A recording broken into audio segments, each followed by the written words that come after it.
ও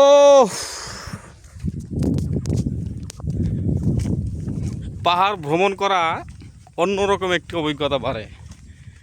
যারা পাহাড়ে আসছেন তারা জানবেন, এটা হলো লাউ চাপড়া টুরিস্ট এলাকার একটি প্রত্যন্ত গ্রাম, গুচ্ছু গ্রাম বলে সবাই চিনে।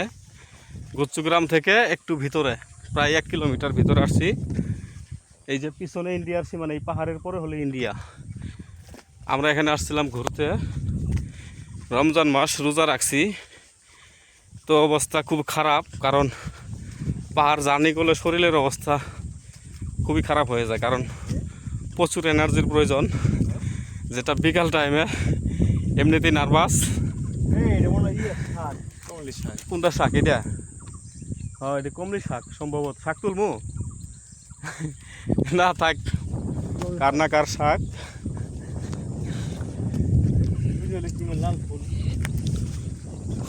এখন ওই পাশে যাবো কেমনে? ওই আল দিয়ে, এই যে লাল দিয়ে ওইটুক যাবো, ভিজা হবো, পাও যে ভিজবো। বুঝবো না, মোটা আল মোটা আল দিয়ে চল। ওই পাশ দিয়ে যাই, ওই যে না না, ও দূর যাওয়া যাবে না। ওই যে ঘরের ওই যাইমু, ও তো ওই যে মোটা আইল, ওই যে মোটা আইল, গরু আনতেছে।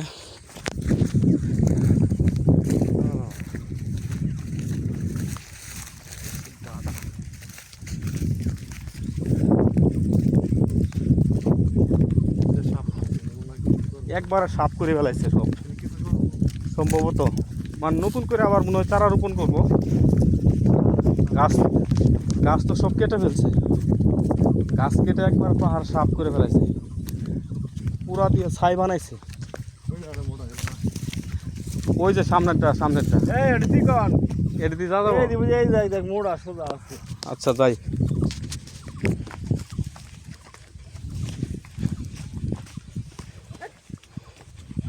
ও এই মাছ আছে নাকি? এই যে মাছ, মাছ মাছ, এই যে মাছ, এই যে মাছ,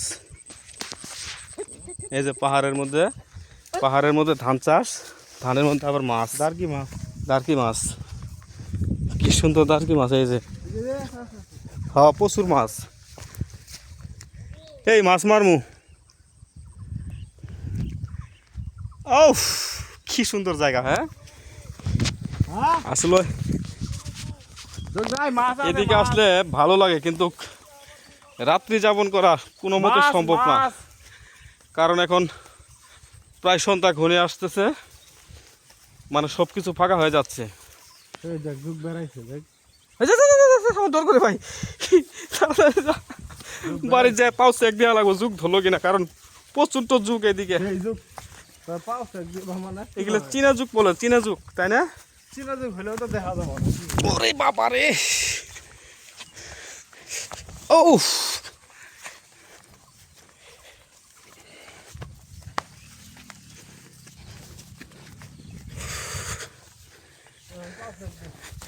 হ্যাঁ, মোটামুটি একটা লেভেলে আসছে না, এখান থেকে যাওয়া কোনো ব্যাপার না, কারণ একবার ভিতরে চলে গেছিলাম আমরা, বাংলাদেশ লাস্ট সীমানা। আর একটা মাত্র টিলা ছিল, তারপরে হলো ইন্ডিয়া।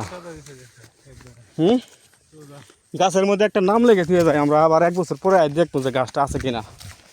হ্যাঁ, ও ভালো থাকবেন সবাই, আসসালামু আলাইকুম।